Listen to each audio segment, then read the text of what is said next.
अस्सलाम वालेकुम, मेरा नाम डॉक्टर सोफिया उमर बाजवा है। आज की इस वीडियो में मैं आपको बताऊंगी कि लो AMH पेशेंट्स में IVF कैसे किया जाता है। आज की इस वीडियो में हम डिस्कस करेंगे कि क्या लो AMH वाले पेशेंट्स को IVF करवाना चाहिए, लो AMH पेशेंट्स में IVF कैसे किया जाता है और कौन से स्टेप्स लिए जा सकते हैं कि लो AMH में IVF का सक्सेस हो। इसके बारे में आज की इस वीडियो में मैं आपको बताऊंगी। सबसे पहले बात करते हैं लो AMH के बारे में। AMH जैसे कि मैंने अपनी पिछली वीडियोस में आपको बताया कि अंडे बनाने की सलाहियत यानी कि ओवरीज में एग्स बनाने की कैपेसिटी का टेस्ट होता है।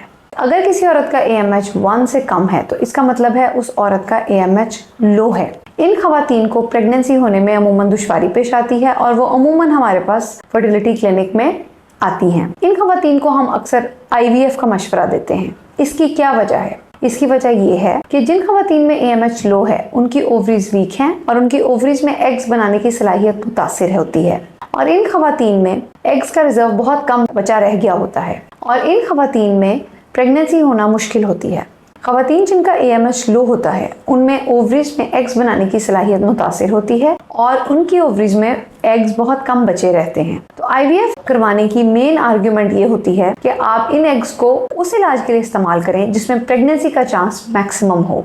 और सबसे ज्यादा प्रेगनेंसी का चांस ये हम सब जानते हैं कि एक औरत को IVF ही देता है। मैं अमूमन अपनी वीडियोस में अक्सर ये बात बताती हूँ कि ओवरीज में एग्स यानी कि फॉलिकल्स तब बनते हैं जब एक औरत अपनी माँ की पेट में होती है, यानी कि एक औरत की पैदाइश से पहले उसके एग्स बनते हैं जब एक औरत अपनी माँ की पेट में होती है। उसके बाद जब एक औरत पैदा होती है और उसके बाद जब उसका पीरियड साइकिल स्टार्ट होता है तो आहिस्ता आहिस्ता कर ये एग्स यूज होते जाते हैं। फर्टिलिटी ट्रीटमेंट के दौरान ये एग्स बहुत तेजी से इस्तेमाल होते हैं और अगर आप फर्टिलिटी ट्रीटमेंट करवाते जाएंगे तो इवेंचुअली ये एग्स खत्म हो जाएंगे और AMH बिल्कुल जीरो पे आ जाएगा। तो इससे पहले कि AMH जीरो पे आ जाए मैं खवातीन को मशवरा देती हूँ कि आप IVF का साइकिल ले लें। जो कपल्स अफोर्ड कर सकते हैं और उनका AMH लो होता है उनके लिए नंबर 1 ट्रीटमेंट ऑप्शन IVF बनती है। उसकी वजह ये होती है कि खवातीन को प्रेगनेंसी का सबसे ज्यादा चांस IVF देगा। जिन खवातीन में AMH लो होता है उसमें IVF का कितना चांस होता है? अमूमन ये IVF का सक्सेस रेट औरत की उम्र पर डिपेंड करता है, लेकिन अमूमन हम इनको 30% एटलीस्ट सक्सेस रेट बताते हैं एक IVF साइकिल के जरिए अगर वो ट्राई करेंगे।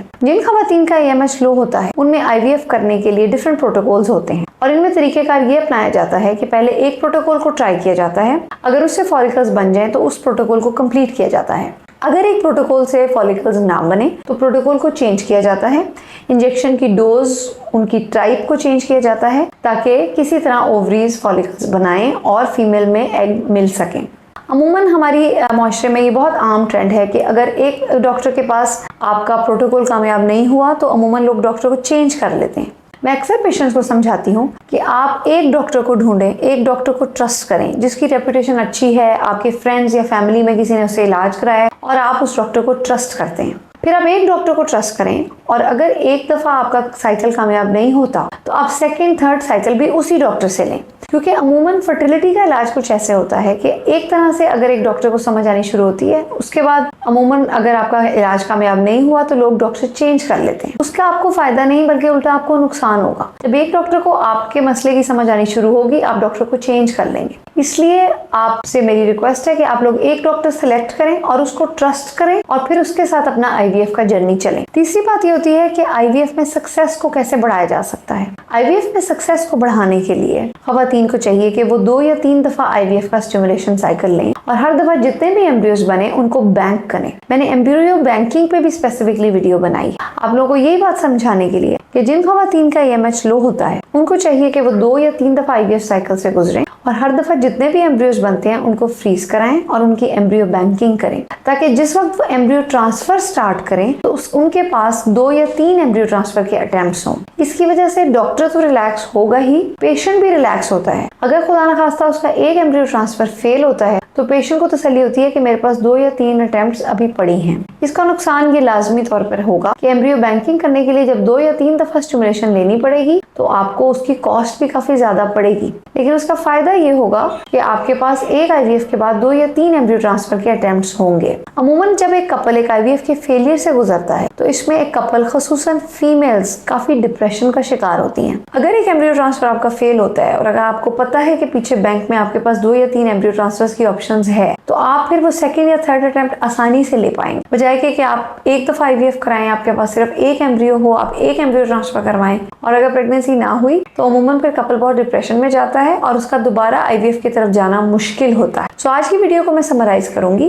कि लो AMH वाले पेशेंट्स में खसूसन IVF इसलिए रिकमेंडेड है क्योंकि ओवरीज में अब एग्स कम बचे हैं और उन एग्स को उस इलाज के लिए इस्तेमाल करें जिसमें प्रेगनेंसी का चांस मैक्सिमम हो और वो चांस आपको IVF ही देगा। दूसरी बात, IVF का जर्नी आप एक ऐसे डॉक्टर के साथ चलें जिसको आप ट्रस्ट करते हैं। अगर एक प्रोटोकॉल आपका कामयाब नहीं होता, आप 2 या 3 दफा डिफरेंट तरीके से प्रोटोकॉल करके देखें ताकि आपकी ओवरीज एग्स बनाएं और आपके मैक्सिमम एम्ब्रियोज बन सके। तीसरी बात, लो AMH वाले पेशेंट्स को 2 या 3 दफा IVF साइकिल से गुजर के एम्ब्रियो बैंकिंग करानी चाहिए। इस तरह इनके IVF का क्यूमुलेटिव सक्सेस रेट बढ़ेगा और साइकोलॉजिकली भी इस जर्नी को चलना आपके लिए आसान होगा। अगर आपको मेरी ये वीडियो पसंद आई है, मेरी वीडियो को लाइक करें, मेरी वीडियो के बारे में कमेंट करें और मेरे YouTube चैनल को सब्सक्राइब करें और लास्टली बेल का आइकन दबाना ना भूलिएगा। अगर आपके इस वीडियो से रिलेटेड कोई भी क्वेश्चंस हैं तो आप कमेंट्स में लिखें, तो मैं या मेरी स्टाफ मेंबर आपके क्वेश्चंस का आंसर करेंगे। Thank you.